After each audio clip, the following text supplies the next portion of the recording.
दोस्तों चैनल को सब्सक्राइब जरूर कीजिए। दोस्तों वास्तविकता देखी जाए तो हम भी भीड़ का एक हिस्सा बन चुके हैं। हम भी इस भीड़ में अपने आप को भूल चुके हैं। हम भी इस भीड़ के कहे अनुसार उनके इशारों पर नाचते रहते हैं। एक कठपुतली की तरह ये भीड़ जैसा कहती है हम वैसा करते चले जाते हैं। ऐसे केवल कुछ ही लोग होंगे जो वास्तविक तौर पर अपना जीवन स्वयं जी रहे हैं और वह लोगों को जीवन की सही राह भी दिखाते हैं, लोगों को जीना भी सिखाते हैं। आइए इससे एक कहानी के माध्यम से समझते हैं कि आधी अधूरी जिंदगी जीकर हमें कोई लाभ नहीं। नमस्कार दोस्तों, बॉडी थिंक्स पाई क्या करेगा, उसे किस तरह से एक प्रभावशाली राजा बनना होगा, इस तरह की कई सारी बातें राजा ने पहले से ही सोच रखी थी। लेकिन वह राजा ये भूल चुका था कि हम में से हर एक व्यक्ति अलग रूप रंग और अलग व्यवहार के साथ जन्म लेते हैं और वही हमारे जीवन की धारा होती है, एक नदी की तरह साफ और स्वच्छ। उस धारा को हमने खो दिया है और अपना लिया है भीड़ तंत्र द्वारा दिया गया, क्योंकि ये हमें अत्यधिक सुरक्षित लगता है। क्योंकि इस भीड़ में हम अपने आप को सुरक्षित मानते हैं, हमें कुछ नया जानना अच्छा नहीं लगता, हम तो केवल इस भीड़ के साथ चलकर अपने आप को सर्वश्रेष्ठ समझते हैं। उस लड़के का भी एक व्यवहार था, उसे राज्य का राजा नहीं बनना था। उस लड़के का मन तो बहुत नाजुक था, वह जल्द ही करुणा से भर जाता था, हिंसा से उसे आनंद नहीं आता था। उसे तो चित्र बनाना और नृत्य करना अत्यधिक पसंद था, यही उसकी जीवन धारा थी। यदि वह उस पर चल तो संपूर्णता को प्राप्त करता। लेकिन उसके पिता को ये सब बिल्कुल पसंद नहीं, जिस कारण वह राजा अपने बच्चे से नाराज रहने लगे। उसने हर वह जतन कर दिया जिससे उसका बच्चा सम्राट बनने के लिए आगे बढ़ सके, उसमें सम्राट के सर्वश्रेष्ठ गुण आ सके। लेकिन उस लड़के को कोई फर्क नहीं पड़ रहा था। ऐसे ही धीरे धीरे समय बीतता गया और समय के साथ साथ अब वह युवराज बड़ा होने लगा था। लेकिन जैसे जैसे युवराज बड़े हो रहे थे उनके मन में, उनके दिमाग में समाज की यह बातें घर करती चली जा रही थी। अब वह बाहर के बारे में सोचने लगे थे, लेकिन अब भी उनका व्यवहार पहले जैसा ही था और यह बात उस राजा को बिल्कुल पसंद नहीं थी। और इसी वजह से वह राजा अपने पुत्र को ताने मारता, अब शब्द कहता। वह कभी कभी इतना क्रोधित हो जाता कि अपने पुत्र से कहता, तुम्हारे जैसा पुत्र होने से तो अच्छा था कि मेरा कोई पुत्र ही नहीं होता। क्या तुम जानते हो, जब लोग ये सुनते हैं कि तुम्हारा पुत्र नृत्य करना पसंद करता है, चित्र बनाना पसंद करता है, तो लोग मुझ पर कितना हंसते हैं, मुझ पर क्या बीती है। क्या तुम जानते हो वह मेरे बारे में कैसी कैसी बातें करते हैं, और यह सब तुम्हारी वजह से है। राजा के पुत्र को अपने पिता की यह बात लग गई। उसके बाद उसने निश्चय किया कि वह अपने पिता की बातों का पालन करेगा, वह अपने पिता की आज्ञा का पालन करेगा। उसके पिता जैसा उसे बनाना चाहते हैं वह वैसा बनकर रहेगा। एक बार जब उसके पिता खुश हो जाएंगे तो वह वापस अपने साधारण जीवन को जीने लगेगा। उस दिन से ही युवराज ने बहुत प्रयास किए, निरंतर अभ्यास किया और आखिरकार वह एक ऐसा योद्धा बन गया जिसे हराना नामुमकिन था।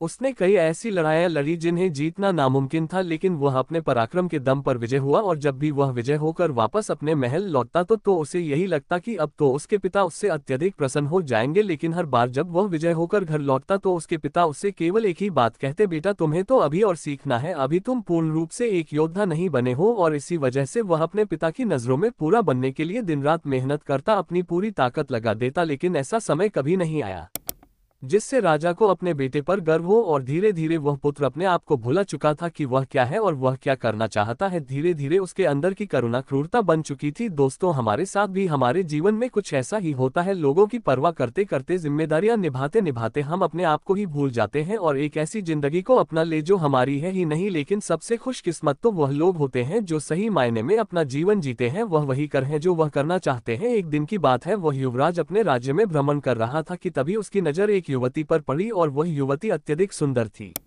जिसके प्रति वह युवराज आकर्षित होते चले जा रहे थे। उस युवती को देखकर युवराज के मन में प्रेम उमड़ने लगा। उन्होंने उस युवती को अपने राजमहल बुलाया और उस युवती के सामने उन्होंने तरह तरह के हीरे जवाहरात के ढेर लगा दिए और फिर उस युवती से कहते हैं, मैं तुमसे प्रेम करता हूं और मैं तुमसे विवाह करना चाहता हूं। ये जो कुछ भी तुम देख रही हो ये सब तुम्हारा है, बस मेरे विवाह के प्रस्ताव को स्वीकार कर लो। इस पर वह युवती क्रोधित होकर युवराज से कहती है, ये युवराज मैं आपसे प्रेम नहीं करती, भला ये कंकड़ पत्थर लेकर मैं क्या करूंगी। यदि आप सच में मुझसे प्रेम करते हो तो मुझे आपकी सबसे प्रिय चीज चाहिए, क्या आप मुझे दे सकोगे। इस पर वह युवराज कहता है, सुंदरी जो कुछ तुम चाहो वह मैं तुम्हें देने के लिए तैयार हूँ। इस पर युवती कहती है, हे युवराज मुझे आपका ये राजमहल, ये राजपाट, यह शानो शौकत नहीं चाहिए, मैं तो एक साधारण सी युवती हूँ और मैं आपसे भी यही चाहती हूँ। क्या आप मेरे साथ एक साधारण युवक बनकर जीवन व्यतीत कर पाएंगे, क्या मेरे साथ एक साधारण युवक बनकर चल सकेंगे, अपना ये राजपाट, यह शानो शौकत क्या आप छोड़ सकेंगे। उस युवती की यह बात सुनकर वह युवराज बहुत सोच में पड़ गया और उस युवराज को देखकर वह युवती हंस पड़ी और कहने लगी है, युवराज, यह आपकी धन दौलत, यह आपका साम्राज्य हमारी जिंदगी में कुछ नहीं। धन दौलत, मान सम्मान, पद प्रतिष्ठा ही प्रेम की कसौटी बन जाता है। आपने तो देखा ही होगा, जिसके पास जितनी ज्यादा धन दौलत होती है, मान सम्मान होता है, पद प्रतिष्ठा होती है, लोग उसे ही अधिक प्रेम करते हैं, उसकी अधिक फिक्र करते हैं, हमेशा उसके साथ खड़े रह उसका सम्मान करते हैं। लेकिन ये सब सच नहीं होता। वास्तविक तौर पर तो वे लोग उस धन दौलत के अधीन होते हैं, उस धन दौलत का सम्मान कर रहे होते हैं, उस राजपाट का, उस पद प्रतिष्ठा का, उस मान सम्मान का आदर कर रहे होते हैं। वे लोग उसकी वाह कर रहे होते हैं, उसी की प्रशंसा कर रहे होते हैं, जो कि एक दिखावा है, जो कि एक झूठ है। और इन सभी झूठों के पीछे हम अपना पूरा जीवन यूं ही व्यतीत कर देते हैं। हम सब इनके पीछे भागते रहते हैं, फिर चाहे वह कोई गरीब हो या फिर कोई अमीर, लेकिन आखिरी सांस तक ना तो कोई गरीब से प्रेम करना चाहता है और ना ही उसकी कोई फिक्र करता है। लेकिन यदि आप किसी को धन दौलत, मान सम्मान, पद प्रतिष्ठा दिखाएंगे तो वह अवश्य ही आपकी झूठी तारीफ करेगा और वह आपका झूठा सम्मान भी करने के लिए तैयार रहेगा। वह आपसे केवल इसलिए जुड़ा रहेगा क्योंकि उसे वे सारी चीजें पसंद हैं, न कि आप। उस युवती की यह सारी बातें सुनकर युवराज एक बार फिर से कुछ देर के लिए सोच विचार करने लगते हैं और कुछ देर बाद वह उस युवती से कहते हैं, मैं तुम्हारे साथ चलने के लिए तैयार हूँ, जैसा तुम चाहती हो। मैं एक साधारण जीवन जीने के लिए तैयार हूँ, बस मैं अपने माता पिता को इसकी सूचना देना चाहता हूँ, अपने माता पिता से आज्ञा लेना चाहता हूं। जैसे ही सम्राट को ये पता चला कि युवराज ये राज्य छोड़कर जा रहे हैं और वह भी एक साधारण सी लड़की के लिए, उसने तुरंत ही अपने सैनिकों को आदेश दिया कि उस लड़की और युवराज को बंदी बनाकर राज दरबार में पेश किया जाए। सैनिकों ने बिल्कुल ऐसा ही किया, उन्होंने उस लड़की और युवराज को बंदी बनाकर राज दरबार में ले आए। उधर दूसरी तरफ सम्राट ने उस लड़की को जासूसी के आरोप में मृत्यु दंड दे दिया। वह राजा ये भूल चुका था कि जब हमारे हाथों में शक्ति होती है, हमारे हाथों में ताकत होती है, तो हम न्याय और अन्याय के बीच का फर्क भूल जाते हैं। हमें तो केवल बस यही लगता है कि हम जो कुछ कर रहे हैं वही सही है। हम अपने आप को सर्वशक्तिमान समझने लगते हैं। इस मृत्युदंड के बारे में सुनने के बाद वह लड़की डर गई और राजा से कहती है, हे राजन, इसमें मेरा क्या दोष है? इसमें मैंने क्या किया है? आपके ही पुत्र युवराज ने मुझे यहाँ पर आने का अनुग्रह किया था और मैं उनकी ही विनती पर यहाँ आई थी, इसलिए मुझे मृत्यु दंड देने का आपको कोई अधिकार नहीं। उधर दूसरी तरफ युवराज भी अपने पिता को समझाने का हर मुमकिन प्रयास करते हैं, लेकिन उसके पिता मानने को तैयार नहीं थे। उसने अपने पिता से कहा, पिताजी, यदि आप इस लड़की को छोड़ देंगे तो आप जैसा कहेंगे मैं वैसा ही करूंगा। ये बात सुनकर वह सम्राट अत्यधिक प्रसन्न हुआ और उस सम्राट ने उस लड़की को जाने दिया। उसके बाद उस सम्राट ने अपने राजकुमार का विवाह राजकुमारी के साथ किया। वह राज हमारी बहुत ही महत्वाकांक्षी थी, वह जल्द से जल्द इस राज्य की महारानी बनना चाहती थी और इसके लिए युवराज के पिता का मरना जरूरी था, अर्थात युवराज के पिता का मृत्यु को प्राप्त करना आवश्यक था। आगे वह राजकुमारी युवराज से कहती है कि अब आपके पिता बूढ़े हो चुके हैं, अब आपको ही इस राज्यभार को संभालना चाहिए। अब वह इतने बूढ़े हो चुके हैं कि उनसे ये राजपाट नहीं संभलता, वह उसे ठीक से नहीं चला पा रहे हैं और वह अब उसके काबिल भी नहीं है। और बुढ़ापे में अक्सर ऐसा ही होता है, हम किसी भी कार्य को ठीक ढंग से नहीं कर पाते, हमारे लिए हर कार्य बोझ बन जाता है। राजकुमारी की यह बात सुनकर युवराज भी राजकुमारी की बातों से सहमत हो जाता है। युवराज को तो ये पता ही नहीं था कि मन ही मन वह अपने पिता से नाराज है और मन ही मन वह अपने पिता के खिलाफ क्रोध को पाल रहा है। वह तुरंत ही अपने पिता के पास गया। उसने राजा से कहा, पिताजी, अब आप बूढ़े हो चुके हो और आपको अब आराम करना चाहिए, आप मुझे सम्राट घोषित कर दो, अब से मैं इस राज्यभार को संभालूं। इस पर वह सम्राट युवराज से कहता है, बेटा, तुम अभी इस काबिल नहीं हुए हो कि मैं तुम्हें ये पूरा राज्यभार सौंप दूं। तुम जिस दिन इसके काबिल हो जाओगे मैं तुम्हें स्वयं ही इस राज्य का सम्राट घोषित कर दूंगा। ऐसे ही काफी समय बीत चुका था, धीरे धीरे उस राज्य में सब कुछ बदलता जा रहा था और इधर राजकुमार मन ही मन अपने पिता के खिलाफ षड्यंत्र कर रहा था। उसके मन में जो क्रोध पल रहा था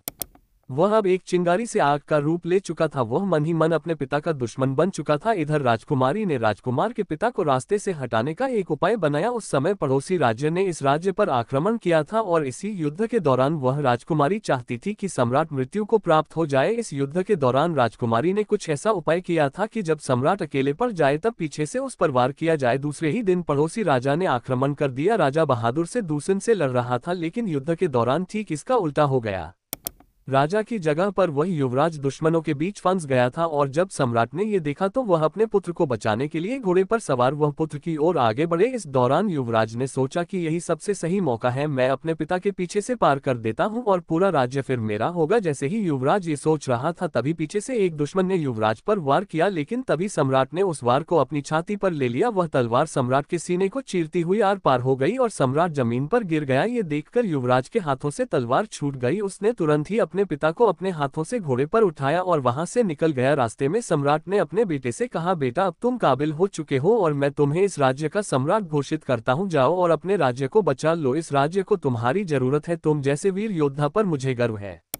इतना कहकर वह सम्राट वीरगति को प्राप्त हो गया। अपने पिता के मुख से यह सारी बातें सुनकर राजकुमार बहुत दुखी हो गया। उसके मन में जो क्रोध था वह पूरी तरह से करुणा में बदल गया। तब उसे एहसास हुआ कि वह अपने पिता से प्रेम करता है, नफरत नहीं। उसे अपनी गलती पर पछतावा होने लगा और वह तुरंत ही वापस युद्ध भूमि पर लौटा और उसने काफी बहादुरी से युद्ध को लड़ा और अपने पिता की याद में उसने इस युद्ध को तो जीत लिया, लेकिन अपने आप से हार गया। युद्ध को जीतने बाद वापस महल लौटकर वह बहुत परेशान था, क्योंकि राजकुमारी ने जो राजा के खिलाफ षड्यंत्र रचा था, राजकुमार ने राजकुमारी को आजीवन कारावास का दंड दे दिया। कुमार बहुत दुखी था, वह स्वयं को भी सजा देना चाहता था। वह इस राज्य का सम्राट बनकर अब खुश नहीं था, न ही उसके मन में कोई इच्छा रह गई थी। एक दिन वह अपने राज्य का भ्रमण कर रहा था कि तभी रास्ते में उसने एक व्यक्ति को देखा जो रास्ते में नाच रहा था, गा रहा था और उसने एक चोगा पहन रखा था।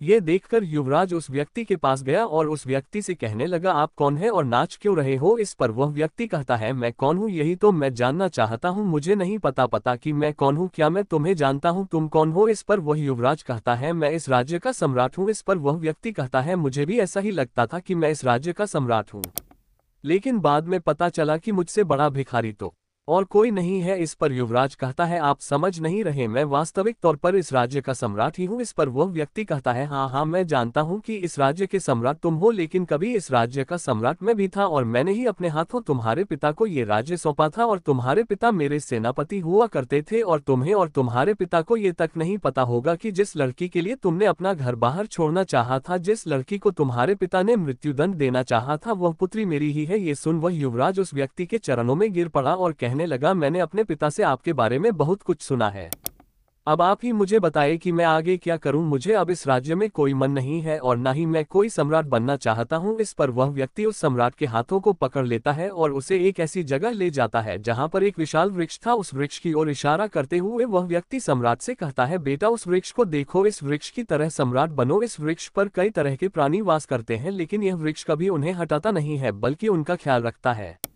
उनका ध्यान रखता, सबकी रक्षा करता है और सबको भोजन भी देता है। और यह वृक्ष हम जैसे पापी इंसानों को भी अपनी छाव में छाया अवश्य देता है। और इतना सब कुछ करने के बाद भी इसे रत्ती भर भी अहंकार नहीं है। यही इस राज्य का असली सम्राट है। लोगों को धोखा देना, लोगों को मारना, युद्ध की नीतियां बनाना, खून बहाना, लोगों की जान लेना, यह सम्राट का असली कार्य नहीं है। जाओ, वापस लौट जाओ अपने महल में और लोगों की सेवा करो, उनकी रक्षा करो जैसे यह वृक्ष करता है। तब तुम सही मायने में एक असली सम्राट बन पाओगे। केवल लोगों को दिखाने के लिए नहीं, अपने आप को पहचानो, अपनी खुशी को पहचानो, जिसमें तुम्हें खुशी मिलती है वह कार्य करो। हम सब तो भटक चुके हैं और इस काल्पनिक दुनिया में यूं ही भटकते चले जा रहे हैं, जहां हर कोई हर किसी को बांधना चाहता है, अपने कब्जे में रखना चाहता है, अपने नीचे रखना चाहता है। जब तुम ध्यान से अपने आप को देखोगे, अपने आप को समझोगे, तब तुम्हें यह एहसास होगा कि हमारे विचार हमारे हैं ही नहीं, हमारी सोच हमारी है ही नहीं। हम जिस धर्म में जन्म लेते हैं हम तो उस धर्म के बन जाते हैं। दोस्तों, हमारे जीवन में भी कुछ ऐसा ही होता है। हमारे आसपास ऐसे बहुत से लोग होते हैं जो हमें हमेशा कुछ अच्छी तो कुछ कड़वी बातें कहते ही रहते हैं और उनकी हर बात हमें आईना सा दिखा जाती है, लेकिन हम ऐसे लोगों को ढूंढते रहते हैं जो हमारी हमें हाँ मिला सके, वह हमारी गलती को गल ना कहे। और ऐसे लोग हमें बहका सकते हैं क्योंकि हम पहले से ही बहकने के लिए तैयार बैठे हैं। जो भी कुछ हम कह रहे हैं, जो भी कुछ हम कर रहे हैं, वह सब सही है। हम कुछ ऐसे लोग चाहते हैं जो हमारे इस हाँ में हाँ मिला सके और हमारा साथ दे सके। दोस्तों, आपने आज के इस पोस्ट से क्या सीखा वह मुझे आप कमेंट में बता सकते हैं। इसी के साथ में उम्मीद है कि आपको आज की पोस्ट पसंद आई होगी, तो इस पोस्ट को उस इंसान को शेयर करें जिससे ये कहानी सुनने की जरूरत है और उसी के ठीक बाद वेबसाइट को सब्सक्राइब करें। तो चलिए फिर मिलते हैं ऐसी एक और नई पोस्ट में एक नए मैसेज के साथ। तब तक के लिए अपना ख्याल रखें। धन्यवाद।